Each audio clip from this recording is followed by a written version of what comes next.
Right, welcome to my Eldar Tactica video for Eldar Harlequins. Very colourful looking unit. One of my favourites as far as looks are concerned. Look great on the battlefield, and you can paint them in a way that they intimidate your opponent. But the way I would use them, to equip a unit to this size, you're looking at about 250 points. So I don't usually take a transport from, otherwise you're carrying around a unit on the table that's, 350 points, a huge chunk of your army if you then go for the transport. So I leave a transport for them, and because of that I don't use it as a unit to chase opponents' objectives. Usually I hold them back and use it as a defensive unit to protect my own objectives from the enemy attack. You're going to be expecting your opponent to try and deep strike or attack you with something, and usually something quite tough, independent character, a monstrous creature of some kind, or a load of jump infantry or something. So you want something with a bit of punch that can hit back. So I would take Eldar Harlequins, and I found that you can't really be cheap with these guys. You can't take 5 of them and expect them to do well. You need to equip them out properly. The way I would take them is, we'd take the Troopmaster with the power sword. It's a good starting point. I would then take, I wouldn't give them all Harlequins kisses, I would perhaps take 1, 2, 3 and 4. They're your upgraded guys. And then, I mean, this is just the way they came in the box, you can't really change the arms around. But it's up to you if you take the fusion pistols, an extra 10 points each. That's points you want to spend if you want them to go after tanks. It's an idea if you want to, it's no harm in taking them, but if you have the spare points, or not, just use them as pistols. But use them as, if you don't, then use these ones as the ones that will absorb your casualties. If you're going to take hits and lose a few, then these are the ones that will die, and it will protect your main combat power. And then, because I'm holding them back and I don't want them to be shot up, I'm just going to hide them behind a building or something and then bring them out later. Then take the Shadow Seer, and that will shroud them, it will protect them, give them cover saves, night fighting rules will apply to them. And then usually your opponent at long range, your opponent won't bother going after them. And if he doesn't bother going after them, then they'll stay alive throughout the game, and then when you really need them, they will be ready for you to use. They have fleet, so they've got a good charge range, good speed, they ignore cover, a 5+ invuln save. They're pretty effective at taking on pretty much any unit, and with their ending they can take on any monstrous creatures quite happily.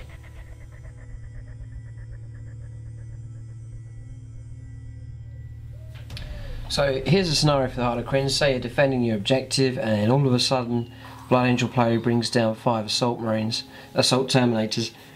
Tough unit for anyone to deal with. And we're going to see, just to give you an idea of how well the Harlequins perhaps could do against them. So say your Harlequins have been hiding behind a building, they've been waiting for this situation to happen.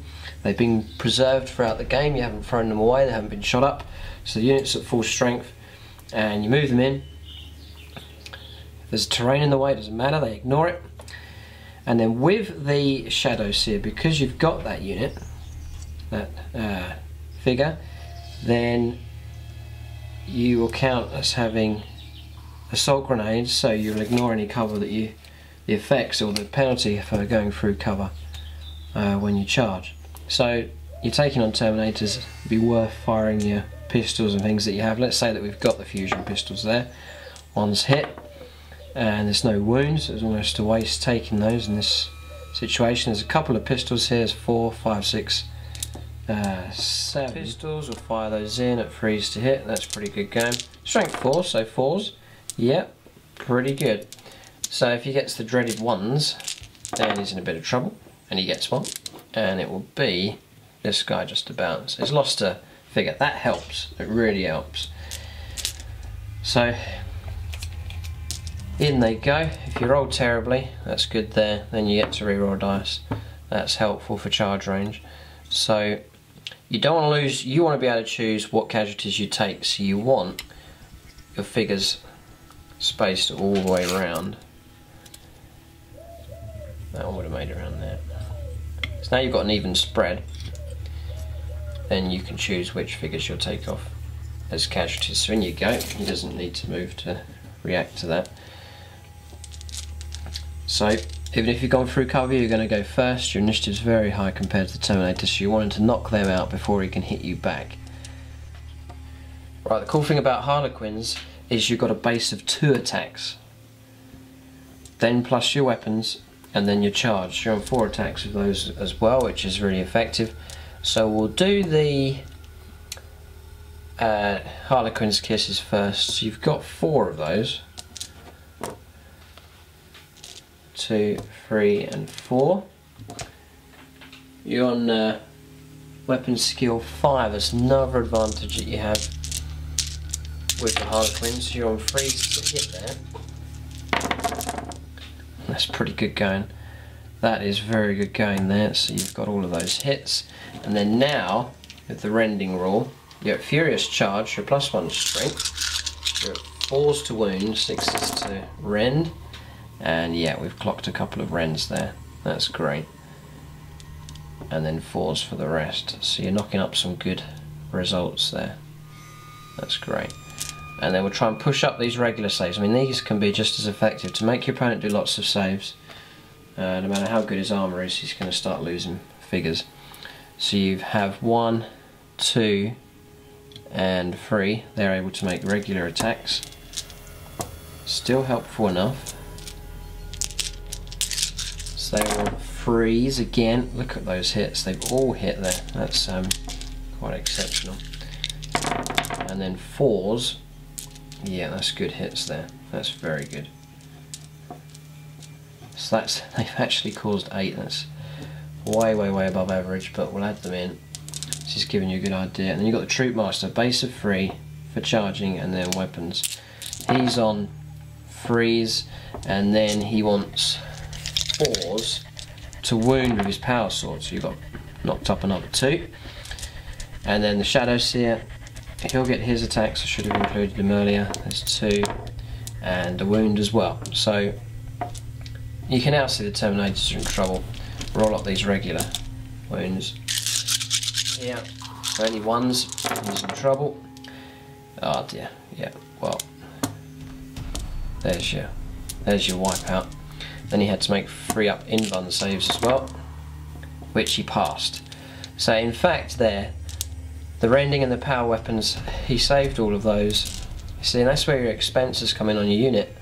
But just by clocking up a whole load of other hits, you've still been able to do the job. So it pays to have a larger unit of Harlequins, and then they can contribute to taking on an enemy properly. I mean, if you'd half killed them, you're looking at a draw or a loss for a combat.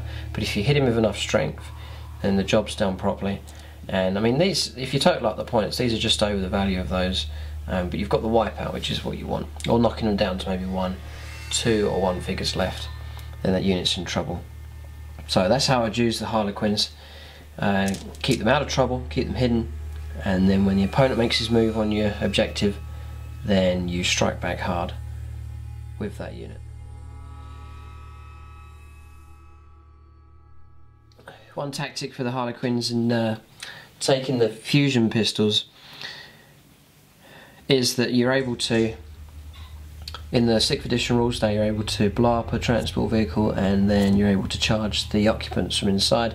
So you can take those pistols, blow up the transport, and then you can charge the infantry as they get out. That's handy enough, but remember, you're going to be ending up paying 10 points for every pistol that you give them. 2 really is not particularly reliable. You could miss with both and it's been a waste of time.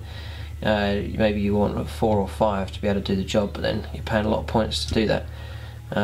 So usually I wouldn't bother in the game. I'll just say these are pistols and wouldn't do that. But if you want them like that, or you're fearful that you're going to be taking on big monstrous creatures with lots of wounds, then before you charge into combat, to knock a few wounds off your opponent would be helpful. Right, let's illustrate here that you're taking on Leman Russ. I've chosen the Russ here because the rear armour is 11. That's going to put a restriction on how much damage you can do. We'll see if the Harlequins can do some damage. So in we go. I've rolled a 6, which is fine. So in they go. So now this is where your rending weapons will come in useful.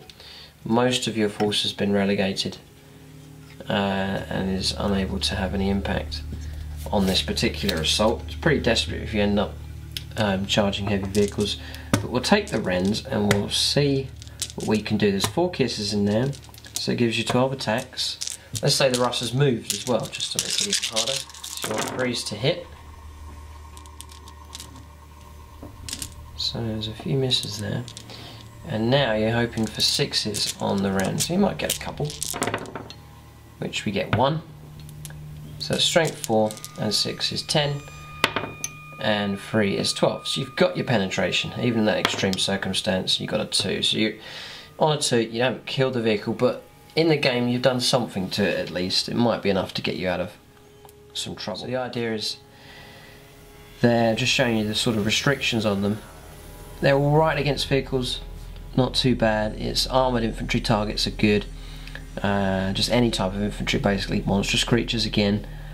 Not too bad, and then your invuln save will help you out if you find yourself against a tough opponent. Let's say that you were taking on an armour 10 vehicle, this Chimera instead. We'll see how different it would be. Now all of your units with their furious charge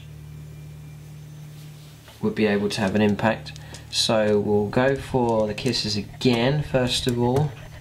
We'll get those out of the way. Say the Chimera has moved, just to make it more difficult for us. So those all miss. And then we want 6s. You usually get a 6, haven't this time. So we're now definitely reliant on the others. So the kisses have failed to do any damage there.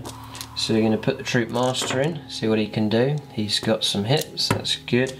And then the other 4, 3 guys and the Shadow Seer are going to contribute. So because you've got these extra numbers, you're still able to get these strength 4 hits in there, and you scored quite a few. So now you're looking for glances on the vehicle with 6s, and yes, there's the hits that you need.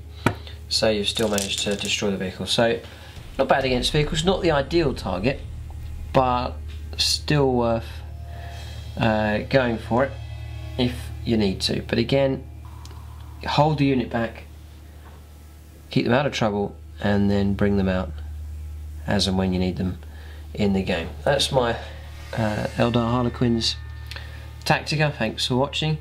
Please subscribe, there's plenty more videos on the way, and have a look on my channel. There's if you want to see this unit in full HD, there's a showcase, you can see all the detail of them right up close, and there's battle reports where you can see these units in action, and painting tutorials as well. So thanks for watching, and tune in next time.